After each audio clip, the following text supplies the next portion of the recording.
జగనన్న గారిని వాళ్ళ అభిమానులు పొగుడుతున్నారు కదా, పులి సింహము అని పొగుడుతారే, మరి ఏమైంది? ఎవరికి పులి, ఎవరికి సింహం? సాక్షి పేపర్ కి పులా, సోషల్ మీడియాకి సింహమా?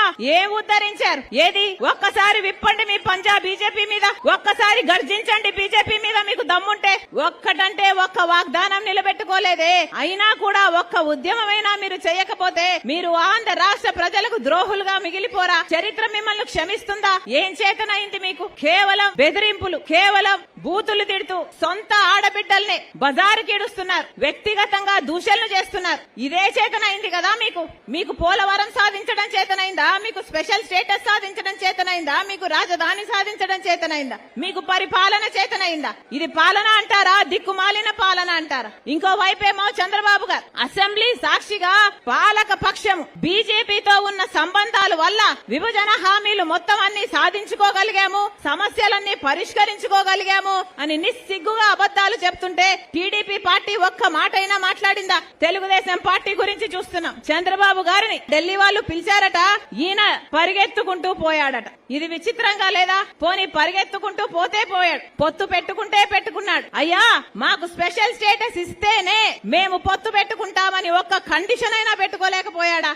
అది లేదు. ఎందుకంటే ఆయనకు చిత్తశుద్ధి లేదు కాబట్టి. వాళ్ళు పిలిచారట, ఈయన పోయారట.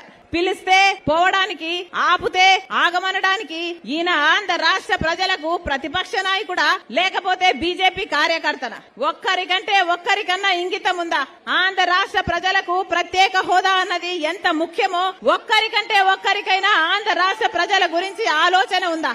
ఒక్కరికి కూడా లేదు. అందుకే చెప్తున్నాం, ఈ రోజు ఆంధ్ర రాష్ట్ర ప్రజలందరూ కళ్ళు తెరవాల్సిన అవసరం ఉంది. మనకు ప్రత్యేక హోదా సంజీవిని లాంటిది. ప్రత్యేక హోదా రావాలన్నా, పోలవరం రావాలన్నా, రాజధాని రావాలన్నా ఒక్క కాంగ్రెస్ పార్టీతోనే సాధ్యం.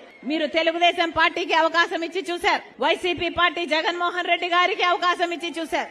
ఏ ఒక్కరు ప్రత్యేక హోదా కోసం పోరాటాలు చేయలేదు. ఏ ఒక్కరు ప్రత్యేక హోదా కోసమైనా, పోలవరం కోసమైనా, రాజధాని కోసమైనా 10 ఏళ్లుగా ఒక్కరంటే ఒక్కరు నిజమైన ఉద్యమం చేసింది లేదు. మరి ఇది దగా కాకపోతే దీన్ని ఏమంటారు? అందుకే చెప్తున్నా, కాంగ్రెస్ పార్టీ మీ పార్టీ, కాంగ్రెస్ పార్టీ రాజశేఖర రెడ్డి గారి పార్టీ, కాంగ్రెస్ పార్టీ మన పార్టీ. కాంగ్రెస్ పార్టీకి ఓటేద్దాం, ఆంధ్ర రాష్ట్ర హక్కులన్నీ సాధించుకుందాం.